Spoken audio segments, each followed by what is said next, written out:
Welcome to WhiskyCast, cask strength conversation featuring news and interviews from the world of whiskey. I'm Mark Gillespie. This is episode number 819 for May 17th, 2020. Coming up in just a few minutes. Bars pull us together.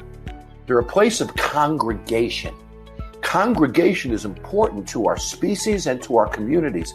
When you take away our places to congregate, that has a powerful sociological impact. It isn't just bar revenues, it's psyche, the way we communicate, the way we grow as a community. So, there are deep ramifications to this. While some parts of the world are starting to reopen their economies after what's believed to be the first wave of the COVID-19 pandemic, bars remain closed in many areas and may well be among the last businesses to be allowed to reopen. Let's face it, social distancing is generally the last thing most bar patrons and bar owners want to see. But it's going to become a way of life for us until there's a vaccine for COVID-19. Jon Taffer has years of experience in the bar industry and is now a consultant for the hospitality industry, as well as the host of the reality show Bar Rescue on the Paramount Network.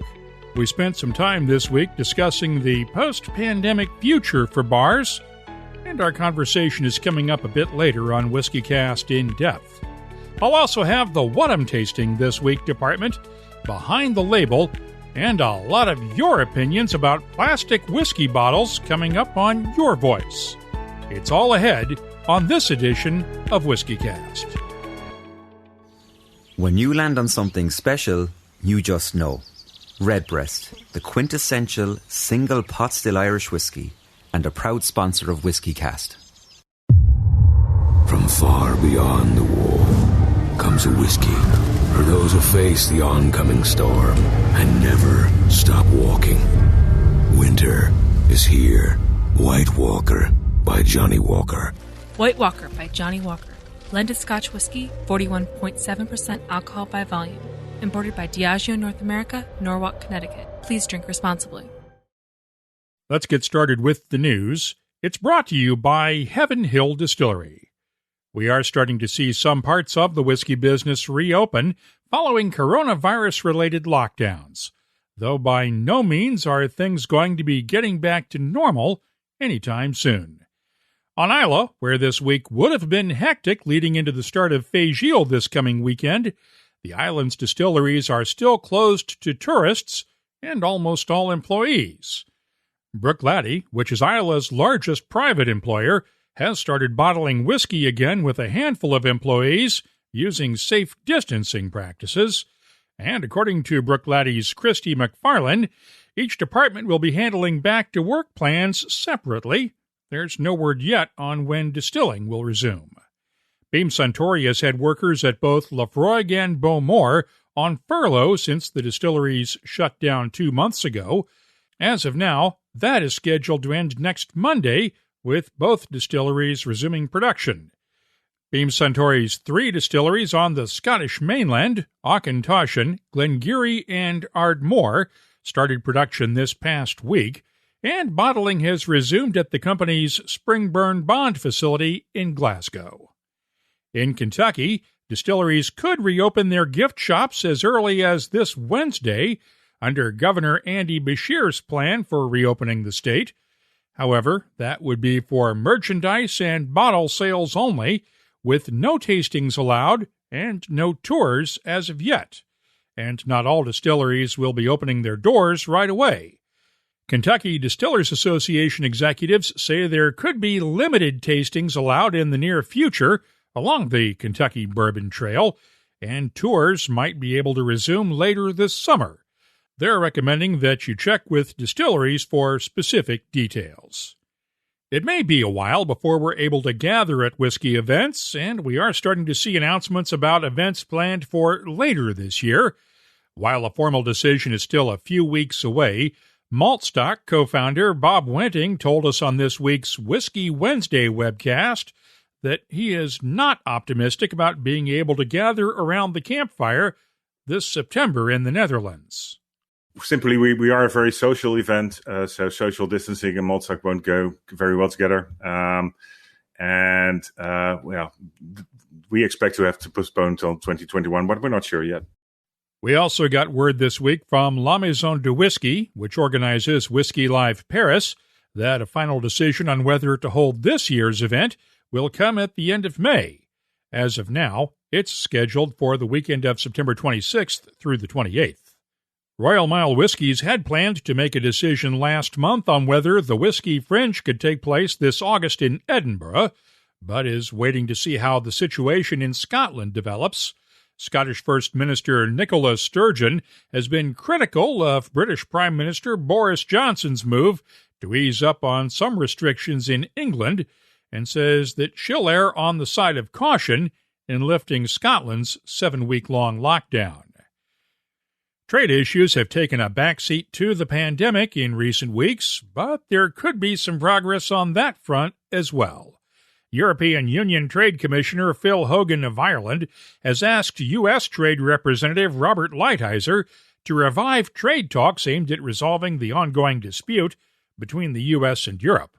Hogan sees international trade as necessary to helping economies on both sides of the Atlantic recover from the impact of the COVID-19 pandemic.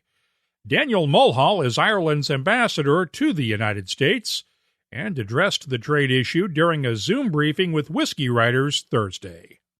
It would hopefully result in the tariffs that were imposed being rolled back on both sides. So the hope is that that agreement will now be concluded, because obviously there's a big need to find a way of boosting our economies, and a trade agreement of this kind would be beneficial from that point of view. The EU imposed its 25% tariff on imports of American whiskeys nearly 2 years ago, after the Trump administration slapped punitive tariffs on steel and aluminum imported from Europe and other trading partners. The U.S. tariff on single malt whiskeys from Scotland and Northern Ireland, along with Irish cream liqueurs and other spirits, was imposed last October after the World Trade Organization ruled that European subsidies to Airbus were illegal. A ruling could come at any time in a similar case against the U.S. over subsidies to Boeing. A couple of weeks ago, we reported that Pennsylvania's Liquor Control Board was planning to raise prices at the state-owned liquor stores in August. Now the Distilled Spirits Council and the American Distilled Spirits Alliance say the state agency has dropped that plan. Both organizations blew the whistle after the liquor board notified its suppliers of the plans to raise prices back in March. Many of those suppliers are members of the two organizations. While other so-called control states set their retail pricing based on either a supplier's recommended retail price or a fixed markup over wholesale prices, Pennsylvania lawmakers gave the liquor board the power to implement flexible pricing for wine and spirits back in 2016. The two trade groups say an independent analysis of pricing data shows Pennsylvania consumers have paid an average of 7.6% more for spirits since flexible pricing took effect, while nationwide average prices have remained flat. New whiskeys to mention now. Saturday was World Whiskey Day, and it has become a tradition for Irish distillers to unveil a new Redbreast Dream Cask each year on World Whiskey Day. This weekend was no exception.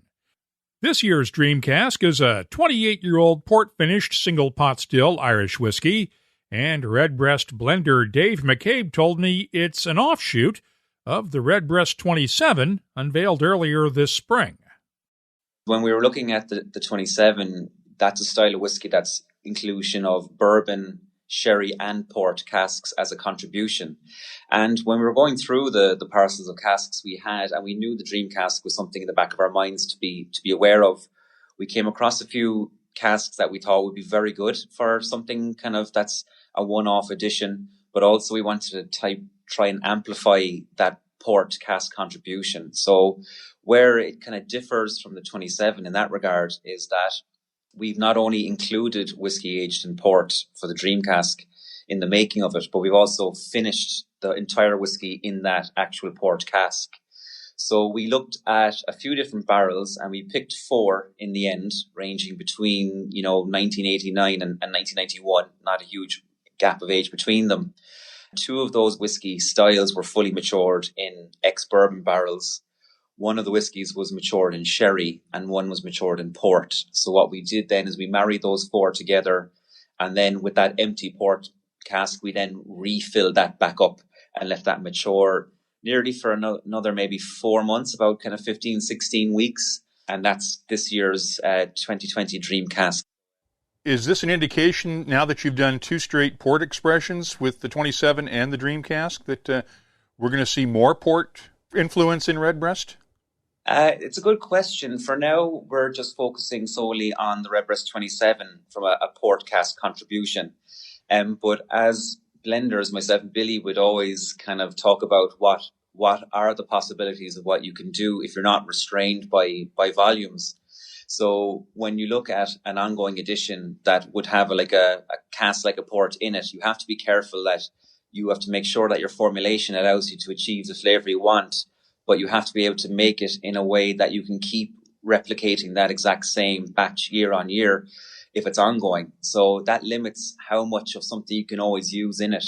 Whereas with the Dream Cask, that kind of restriction was removed. So we said, not only will we just include it, we'll really amplify it and make it a huge, I suppose, port cask influenced style of whiskey, which we wouldn't be able to do had it been an ongoing edition. But in terms of port in the Redbreast range, for now, we're just looking at the Redbreast 27. As with the previous 2 Dream Casks, this year's edition will only be available to members of the Birdhouse, Redbreast's online club. It'll go on sale next Monday, May 25th, through the Birdhouse for €490 a bottle. That's $529 US. But as with the previous Dream Casks, it will not be available to U.S. residents. Meanwhile, Teeling Whiskey Company is releasing 2 new Irish single malts.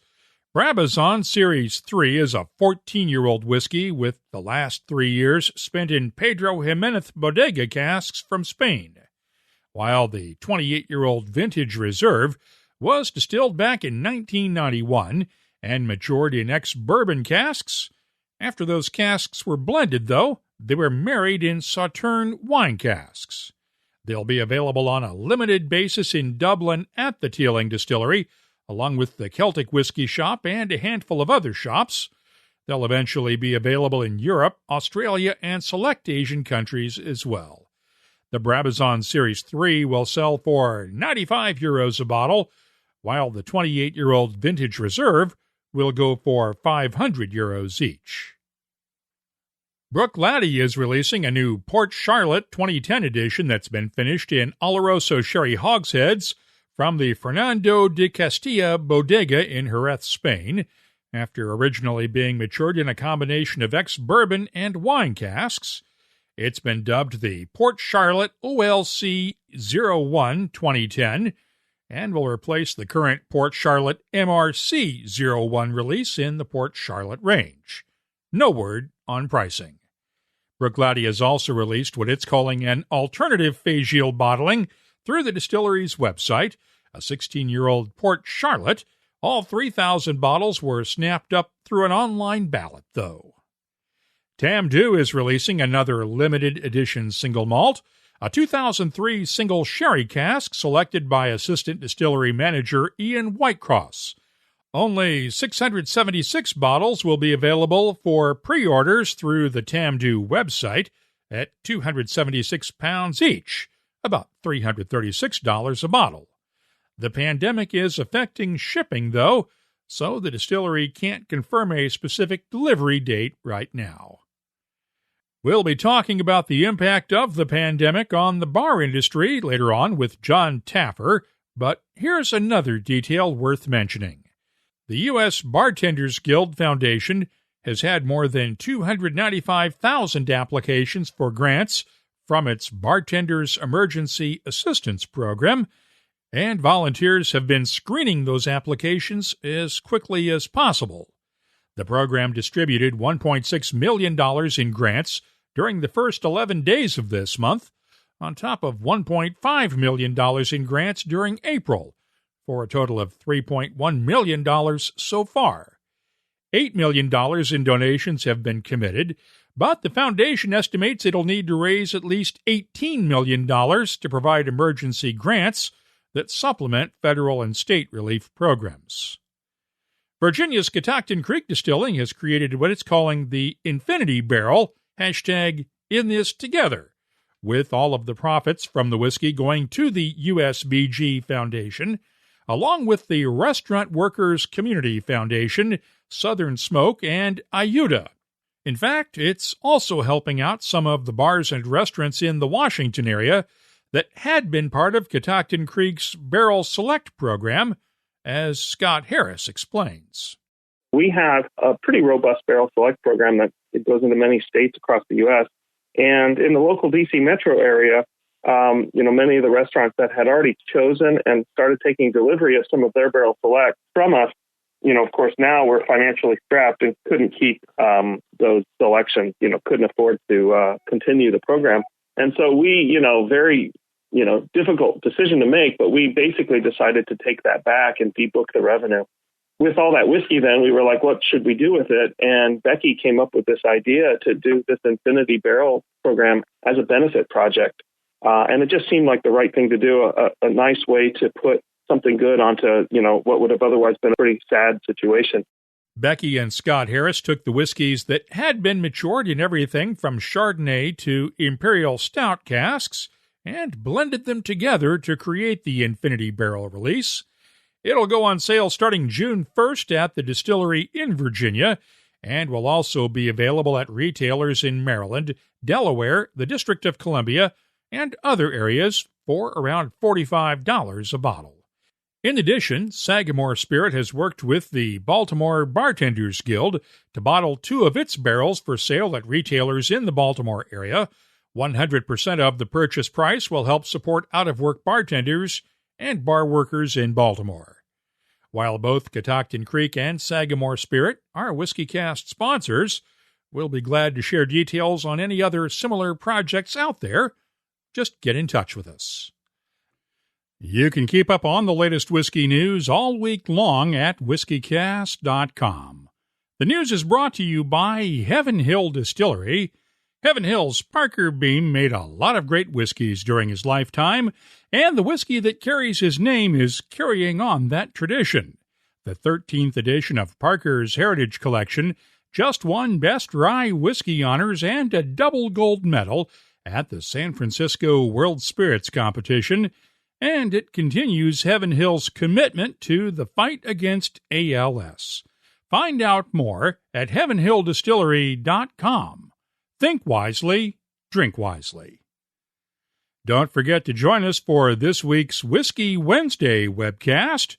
I'll be talking with William Weems of Weems Malts and Scotland's Kingsbarns Distillery, along with Scott Blackwell of Highwire Distilling in Charleston, South Carolina, Lisa Wicker of Widow Jane, and Rob Dietrich of Blackened American Whiskey. That's coming up Wednesday at 5 p.m. New York time, 2100 GMT on our Facebook page, and the WhiskyCast YouTube channel, Twitter, and Periscope. Friday, our Happy Hour webcast will have another panel of whiskey writers, including Colin Hampton White from The Three Drinkers and Clay Whitaker. Once again, we start the fun and games at 5 o'clock. If you've missed any of our recent webcasts with folks like Richard Patterson, Bill Lumsden, Billy Layton, Dave Broom, and many of the biggest names in the whiskey business, the replays are all available to watch on our YouTube channel or at WhiskyCast.com. Time now for the calendar of events brought to you by Catoctin Creek Distilling.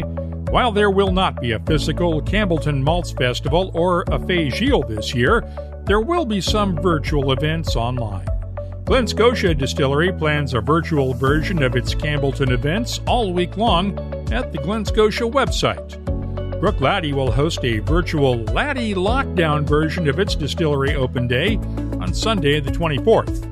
Bunnahabhain plans one on the 29th, and Ardbeg will have a virtual Ardbeg Day celebration on its Facebook pages on the 30th. There's also the Self-Isolation Whiskey Festival and the Somerton Virtual Whisky Festival online that day as well. McTeers in Glasgow, Scotland, has now postponed its next live whiskey auction that had been scheduled for this Friday, May 22nd. There's no word on when it will be rescheduled. McTeers does not have another live auction scheduled until July 3rd. As of now, Bonhams is still scheduled to go ahead with its next live whiskey auction in Edinburgh on June 10th. More cancellations to report now.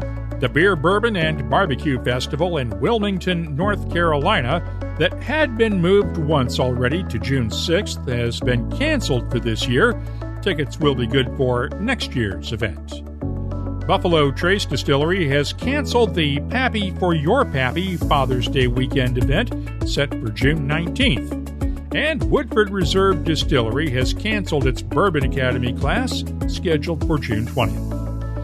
Whisky Live Australia in Sydney, June 26th and 27th, has now been canceled, and the Japanese Whisky Festival, rescheduled for July 5th in Tokyo, has also been canceled.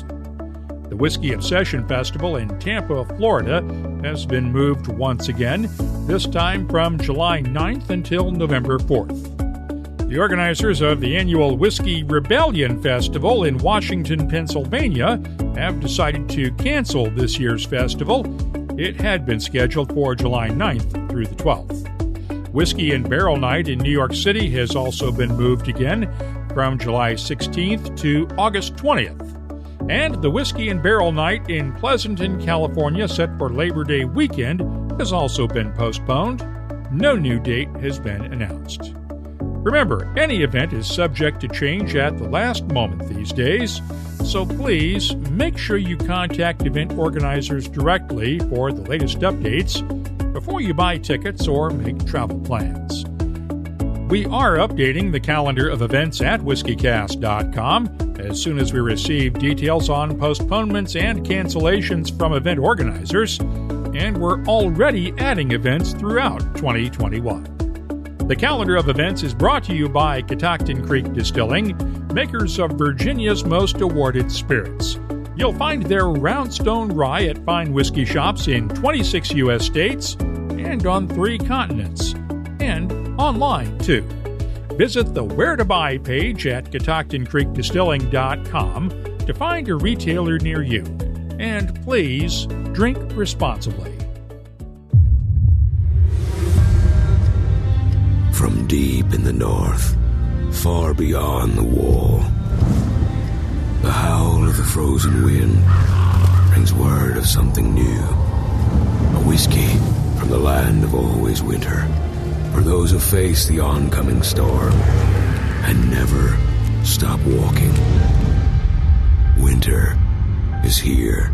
White Walker by Johnny Walker. White Walker by Johnny Walker. Blended Scotch whiskey, 41.7% alcohol by volume. Imported by Diageo North America, Norwalk, Connecticut. Please drink responsibly.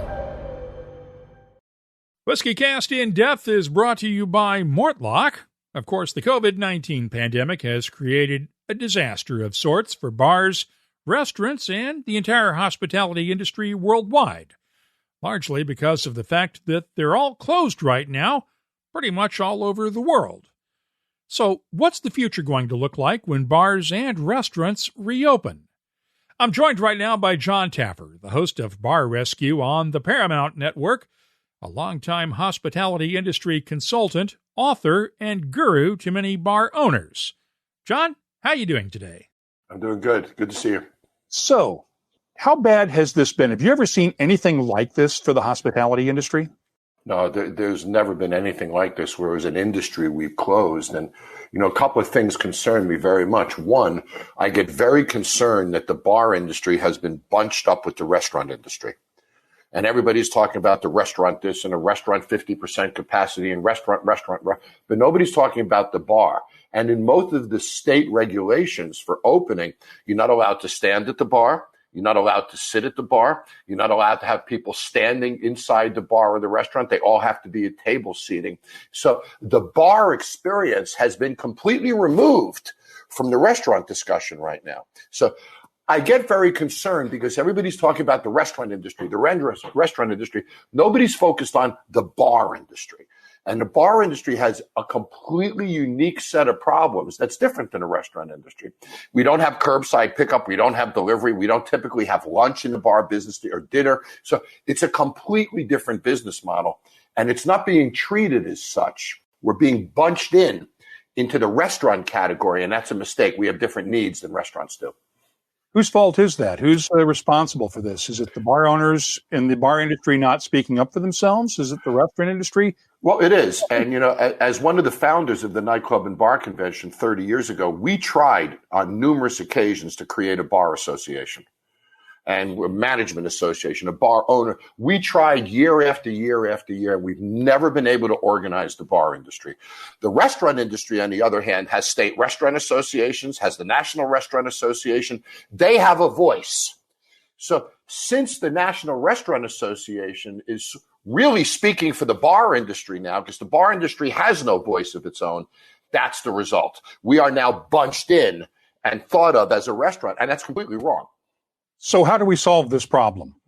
Well, right now, first of all, we have to understand that as bar operators, we have a completely different set of problems.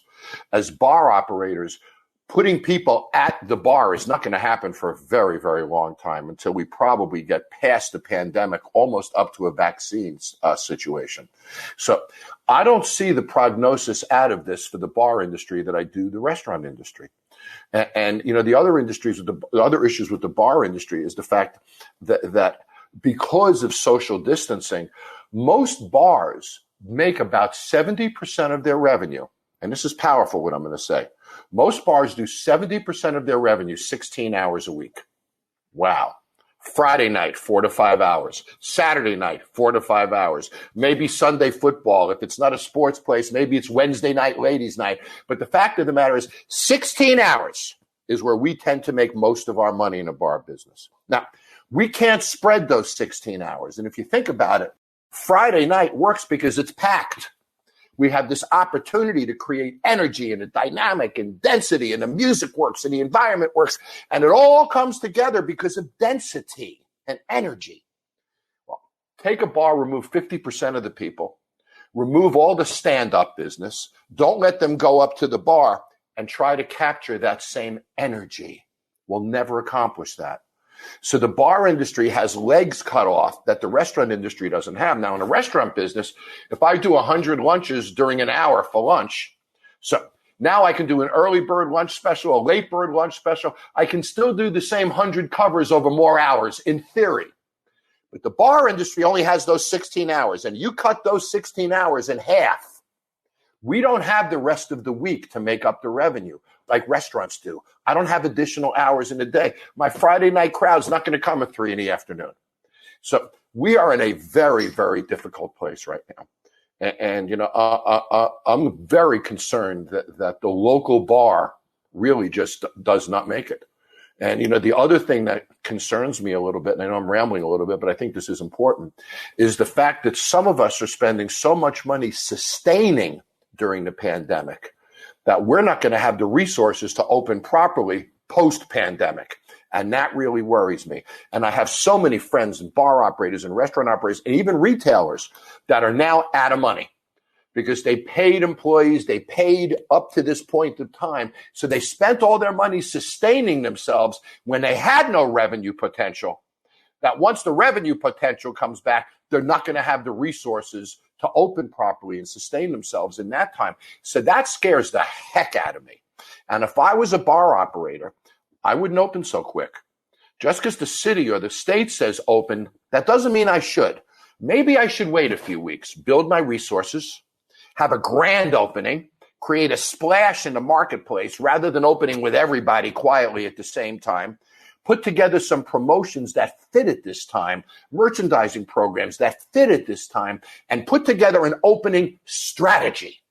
I don't know anybody who has that. I know people, they unlocked the door, they brought employees back, they did this, but nobody has a marketing strategy for pandemic, a promotional strategy for pandemic. These are the problems that we're not solving, that we're not executing. So I get very concerned that we're not opening right. We're not opening with the promotional power. We're not opening with the capacity. And how do we make that up? How many bars do you think we could lose as a result of this pandemic? Well, I hate even saying these numbers because, it breaks my heart to say that. I expect a loss of 40 to 50%. That's a big number when you consider that the second public building ever built in America was a bar. The first public building was a church. When you consider the fact that there were public houses, then our state borders were discussed in these, the marriages, the businesses that were formed. Bars are the center of a community. They are still a public house. And that's where people, old, young, fat, short, skinny, of every walk of life, have this commonality in a bar. Whether it's watching a game that they're rooting for the same team from every ethnic and demographic sector that you could possibly imagine. Bars pull us together. They're a place of congregation. Congregation is important to our species and to our communities. When you take away our places to congregate, that has a powerful sociological impact. It isn't just bar revenues, it's psyche. The way we communicate, the way we grow as a community. So, there are deep ramifications to this. And another thing that worries me very much, if I can for a moment, sure, go ahead. is I'm opening a Taffer's Tavern restaurant in Alpharetta, Georgia. We opened in July. Probably not the best timing in the world to open. So I've been studying what's going on in Atlanta once they opened. I've been studying what's happening here in Las Vegas when we've opened. And in very many ways, it isn't the restaurants that are going to cause their failure. It's the customers. And let me explain why. I look at an image of a restaurant and I see in the restaurant, none of the customers are wearing masks. I look at the front of the restaurant. There's a crowd in front of the restaurant waiting to get in. They're not wearing masks. They're standing right next to each other. I will not go in that restaurant, not because of the operator. The operator did everything right. He sanitized, uniforms, hats, masks, did everything right.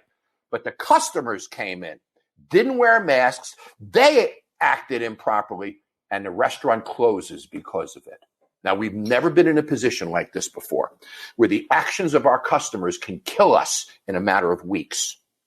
So I've been on the news shows these past 2 weeks, and I'm really, and my podcast and every media outlet I have, I'm saying to the customers, you've got to step up too.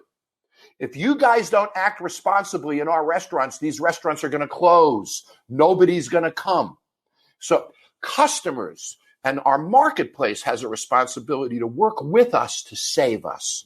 None of us are going to go to a restaurant or a bar that is visually unsafe. People unmasked, standing next to each other.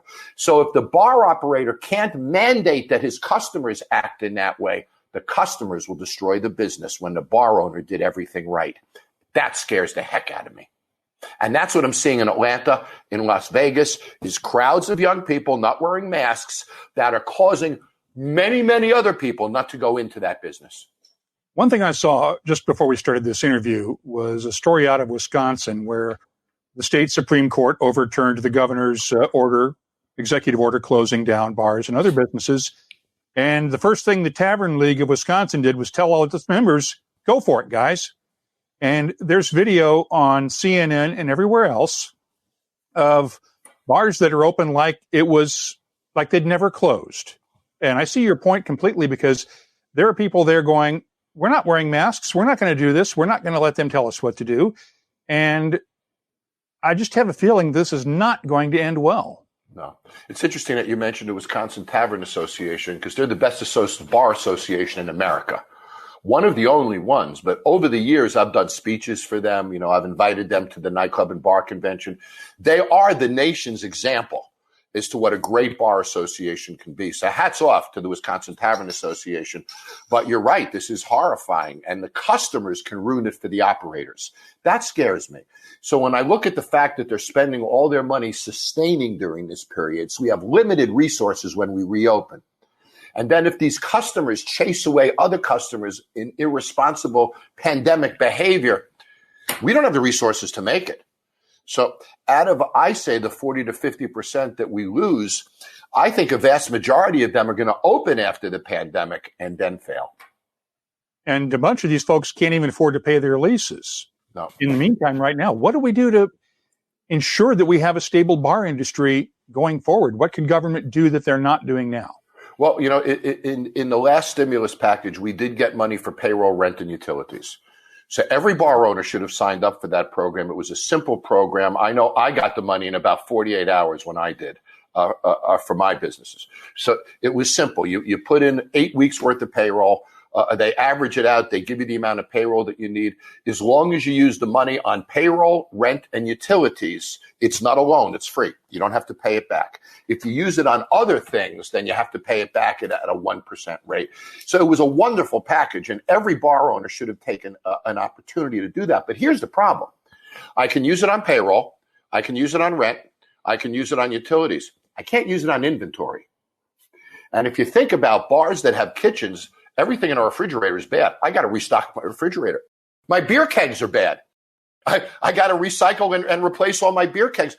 I don't have any inventory credit for this. I have no inventory dollars for this. So think of what happens. The restaurant doesn't fill the refrigerator. The farmer doesn't grow the food. The distributor doesn't distribute it. The manufacturer doesn't make it. The beer company produces less kegs. The trickle down of this is very, very positive. So I've been pushing very hard for our government to create an inventory stimulus that gives us all the money to load our refrigerators, load our inventory. And that, if we can get that for free on government money, then all of those inventory dollars, all those sales go right down to the bottom. That would get us over the hump. That would probably make our industry successful. But Washington isn't talking about that now, and many of us are screaming loud. Hopefully somebody's watching here. But that inventory credit is critical for the restaurant industry, the bar industry, farmers, food distributors, and manufacturers. We have to make that happen. So let's talk about the future. What does the whiskey bar of, let's say, 2024 look like compared to today? Well, I think the phenomena of social distancing will diminish to some degree, but won't disappear. And we're going to have another flu, and we're going to have another virus. And obviously, this is just going to be a way of life now for us. So, things like dance floors in the center of the room are going to disappear.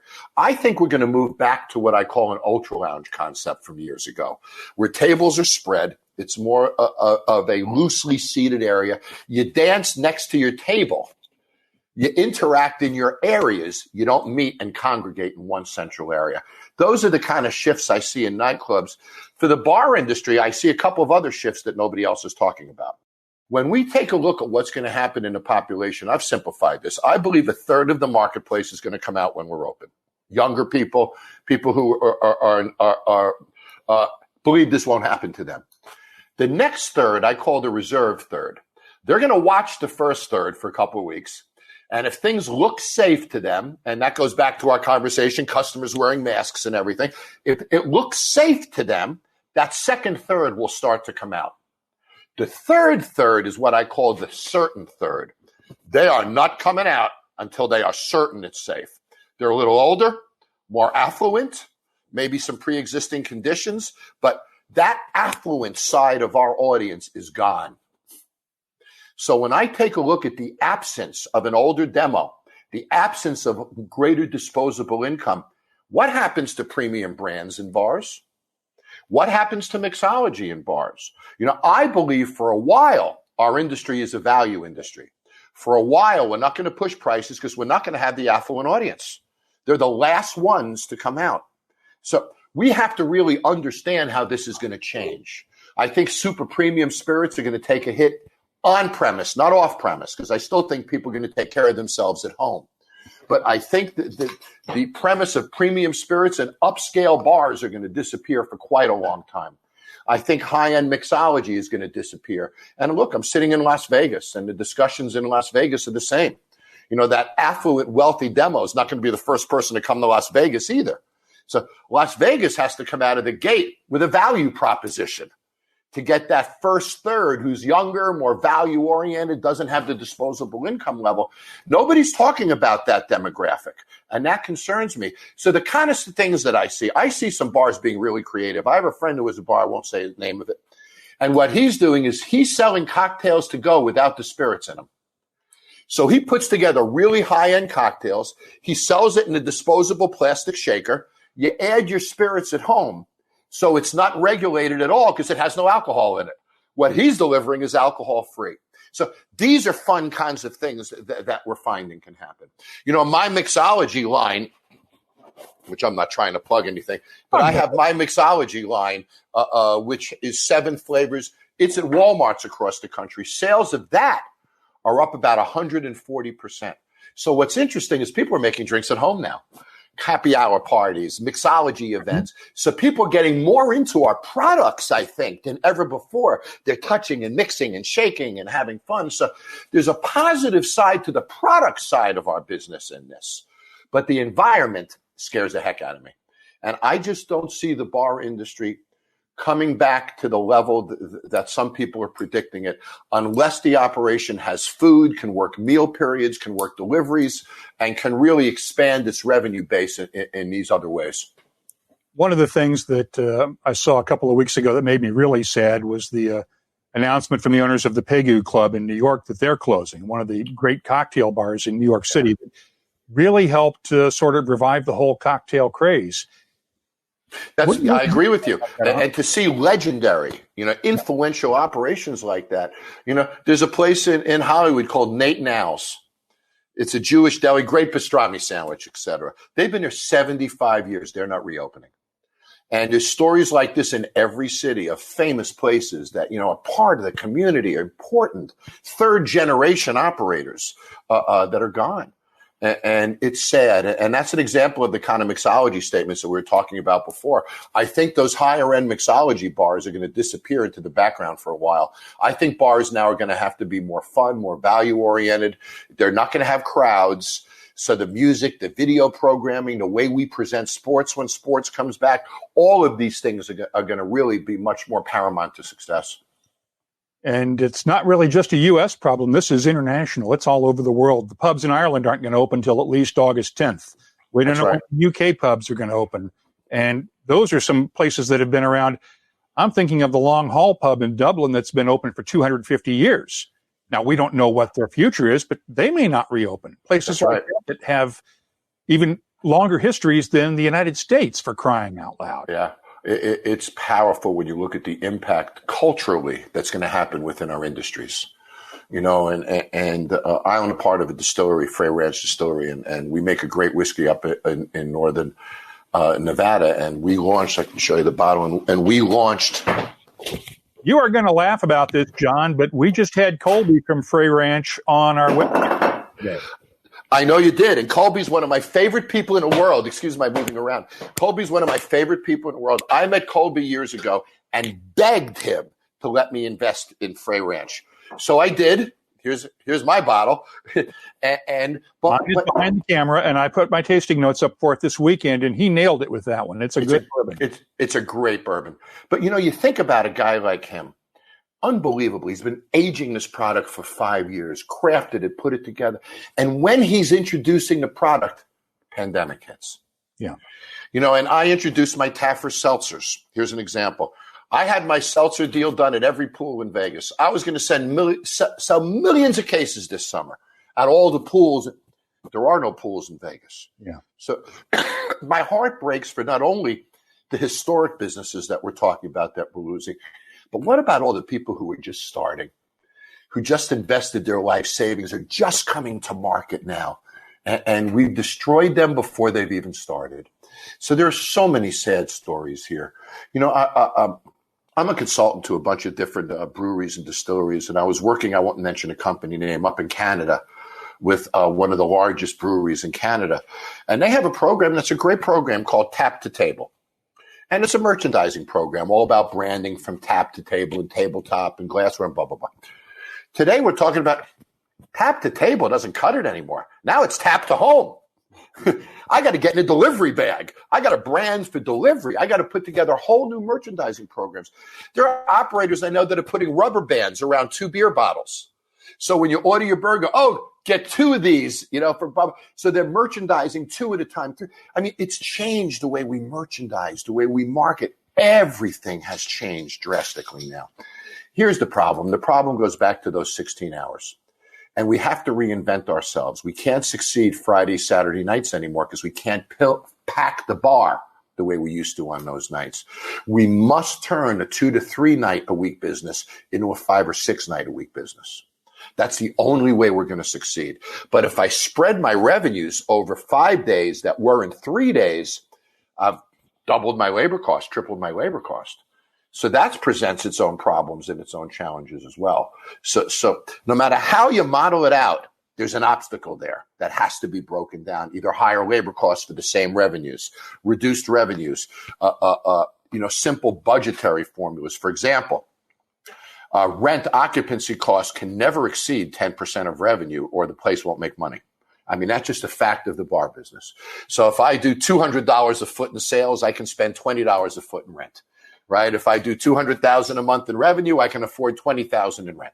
So once that occupancy number gets over 10%, then the other budget numbers don't work. The bar cannot make money with a 20% occupancy cost. Well, when the revenues go down and the rent stays fixed, now my occupancy cost is 15, 18, 20%. That's what's happening.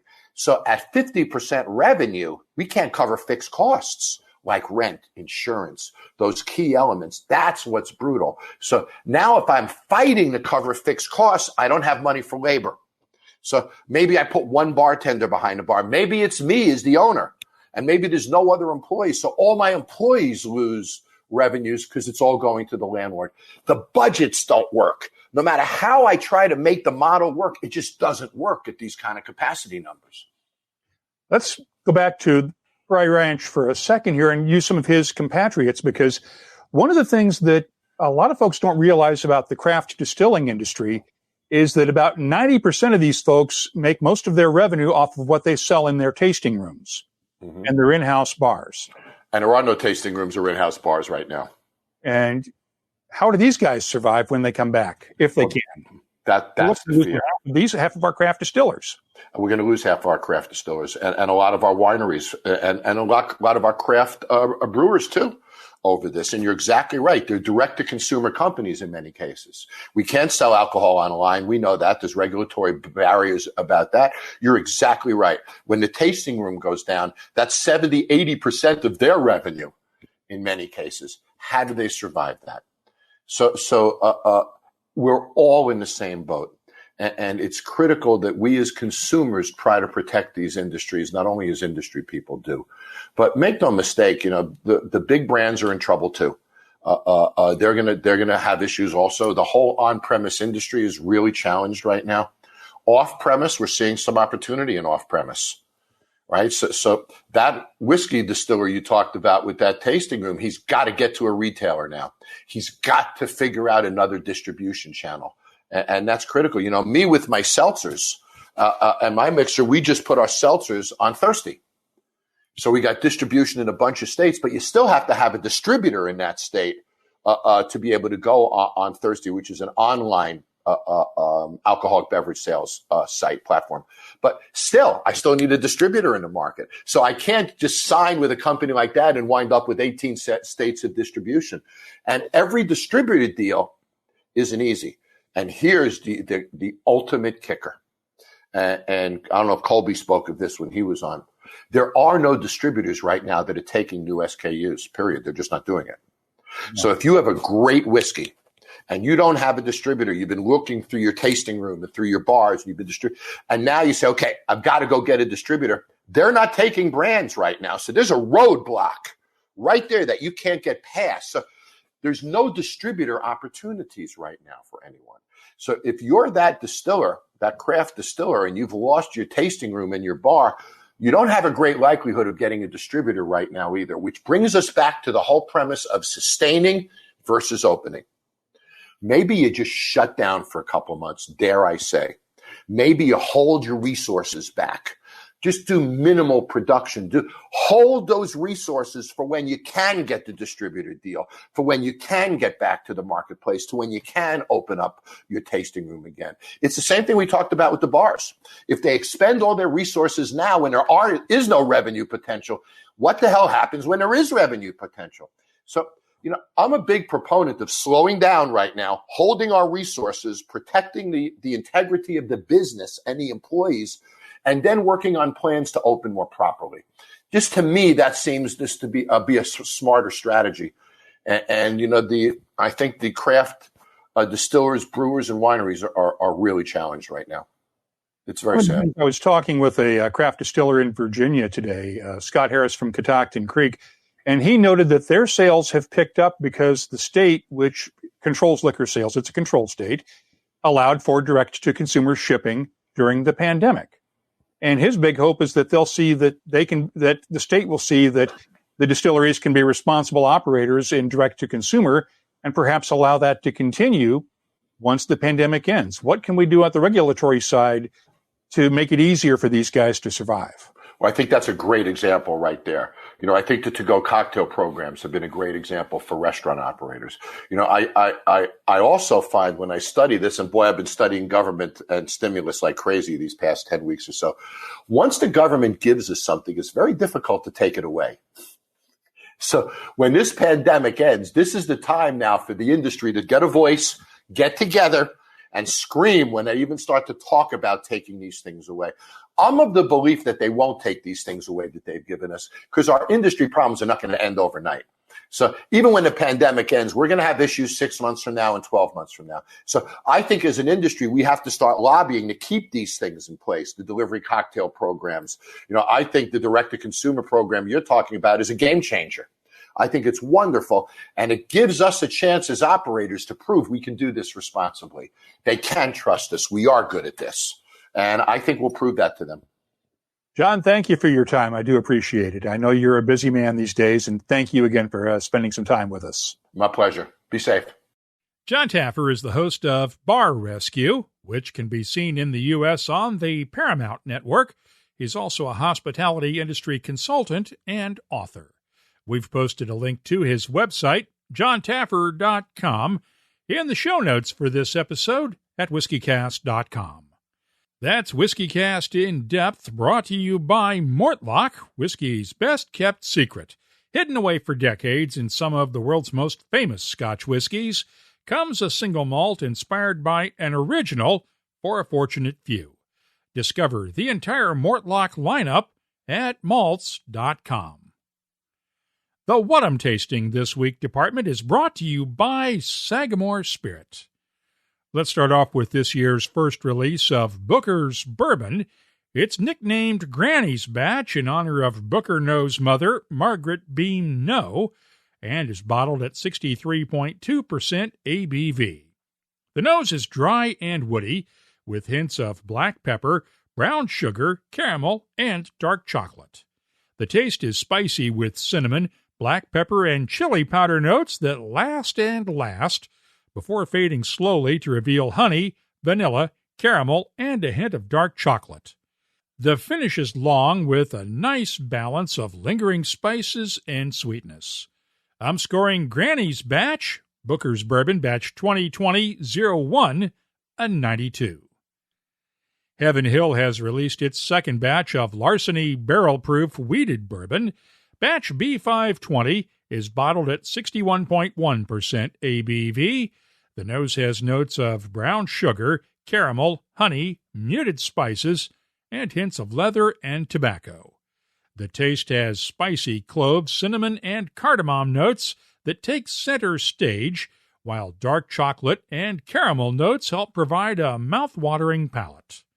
The finish has lingering spices with hints of dark chocolate and dried fruits. I'm scoring the Larceny Barrel Proof Batch B520 a 92. I'll have more tasting notes in just a minute, but first, this week's tasting notes are brought to you by Sagamore Spirit Rye Whiskey and its new Brewer's Select Rye Ale Barrel finish.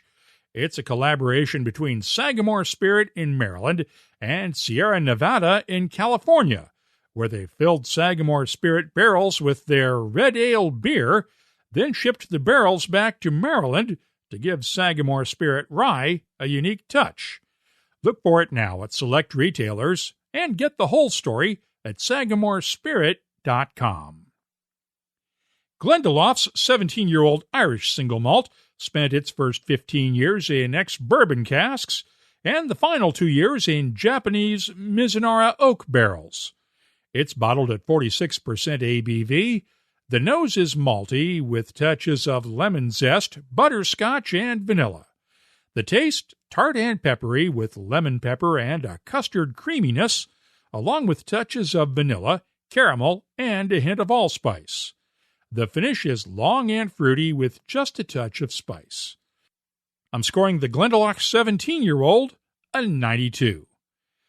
Finally, since we'd be getting ready to celebrate the start of the Islay Festival this coming weekend, it makes sense to wrap up with an Islay single malt. In this case, a 21-year-old Laphroaig distilled in 1998 and bottled by the Whisky Exchange for its The Perfect Measure range at 54.4% ABV.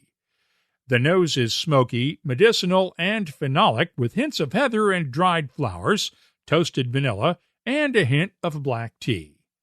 The taste is thick and syrupy with a slow onset of peat smoke and a subtle pepperiness balanced by caramel ice cream topping, toasted vanilla, and honey. The finish is long and smoky with caramel candy sweetness underneath. I'm scoring the Perfect Measure Laphroaig 1998 by the Whisky Exchange a 93. The What I'm Tasting This Week department is brought to you by Sagamore Spirit Rye Whiskey. I'm adding these tasting notes to our searchable list of nearly 2,900 different whiskeys from all over the world. Check it out this week at WhiskyCast.com. The search never ends, but it's nice when you can come in for a landing, pause and explore the silky smoothness of single pot still Irish whiskey, matured in the finest bourbon and Oloroso sherry casks. Land on Redbreast, then be sure to pass it on. Proud sponsor of WhiskyCast. Let's open up the inbox now for Your Voice, presented by Lot 40. Last time around, we looked at some of the work being done to come up with solutions that might help make whiskey production more sustainable in the years to come. Beam Suntory is actually making some of the plastic bottles for a few of its whiskeys at its bottling plant in Frankfort, Kentucky, by using a new system that takes plastic blanks and blow molds them into bottles on site. Instead of shipping pallets of empty glass bottles to the plant by truck, they get the plastic molds by the boxful. In theory, that saves some of the environmental impact from moving heavy and empty glass bottles around. So we asked this poll question on Twitter. If whiskey makers could significantly reduce their environmental impact by using plastic bottles instead of glass, would you be okay with buying premium whiskeys in plastic bottles? I think we struck a bit of a nerve. 846 people responded, and only about 1 in 4 liked the idea. 41% said no, 34% said hell no, and only 25% said yes. Just a few of your comments. Daniel Fairbairn at DM Fairbairn tweeted this: I can think of not one single benefit of moving to plastic. That seems like not only a step back, but a step in the entirely wrong direction. Like making cars out of wood. Nope. At Poffer tweeted, glass is a great material for its reusability, recyclability, and its chemical inertness. Finding food-safe plastics which are inert to the high ethanol and other stuff in whiskey and are remotely aesthetically pleasing, gonna be a tough sell. And at Dwell in My Debris added this: I completely get the rationale behind plastic over glass. But that's on the premise every individual could be trusted to recycle that plastic. Plastic has already done a lot of damage, and you don't really hear of wildlife eating glass. And ERDPC pointed out, I would like to compare the emissions breakdown between their single-use plastic method versus glass. I understand the shipping adds greenhouse gas emissions, but no way can it cancel out the long-term impact of that much plastic. Well, those are all good points, and a few people objected to the entire premise of the question. But if we don't start discussing ways to reduce the environmental impact of whiskey production and distribution now, we run the risk of solutions being imposed on us by governments in the future. For instance, Mika Lippanen of Finland's Kuro distillery tweeted, "This is a very good question and of great interest from a producer's standpoint. We've got a very efficient recycling system in Finland where 90% of plastic bottles are recycled. Second cycle manufacturing resource cost is only 5% of first cycle." At Jotterface in the UK had this question for Mika: "Are they converted to new bottles or just lower grade plastics? In the UK, the consistency of the recycled feed plastic is variable, so that you often can't go above 40 to 50% without losing some characteristics of virgin material. That's for opaque bags, so clear bottles may be worse." And here's Mika's response. "Here they're recycled into new clear plastic bottle preforms with no degradation or side streams, colored bottles to other use. Pretty unique and localized system, so all plastic going to export, unless they go to Canada, would see an efficiency drop admittedly." Tyrone Cote had this comment from Nova Scotia: "Perhaps we could start by dropping the excessive packaging, such as tubes, boxes, etc." Bethany Campbell had this comment: "Qualified, yes. Has to be recycled or recyclable. Can't affect the taste. Could be interested in bags that could be decanted into existing bottles or fancy decanters, too. At present, I recycle empty bottles into water decanters and decorative lights. Wine in a bag is okay." And I'll close with this comment from Pete at Whiskey Rankings: "Happy to use whatever, as long as it can be stored for months without affecting the whiskey. And moving to plastics might help decrease the weight of my international luggage, if I ever get to fly again." Those are just a few of the responses we received, and thanks to all of you who voted in the poll. If you have something you'd like to share with whiskey lovers around the world, you can always get in touch with us on Twitter, Instagram, or Facebook at WhiskyCast. The email address is comments@whiskycast.com. Your Voice is presented by Lot 40, Canada's 100% pot still rye whiskey. Lot 40, unapologetically Canadian. Please drink responsibly. Let's wrap things up now with Behind the Label, our look at the history, science, and other things that all make whiskey unique. It's brought to you by Writer's Tears. Last time around, we talked about growing corn in Hawaii. This time, let's talk about wheat. There's a lot of wheat grown in Scotland and the UK that grain whiskey distillers would love to be able to use instead of importing more expensive corn or maize from Europe. But corn has one big advantage over wheat for distillers. Basically, it behaves a lot better in the distillery than wheat does, because wheat is full of a chemical known as arabinoxylene, which creates dietary fiber. That fiber is what bakers love when they're making wheat bread, but when wheat gets used in a distillery, the dietary fiber gunks up the system as the grain is being mashed and fermented. Dr. Rowan Mitchell of Rothamsted Research in the UK and his colleagues have been trying to solve this problem for the last 9 years, and they've figured out a way now to turn off most of the genes in wheat that create arabinoxylene.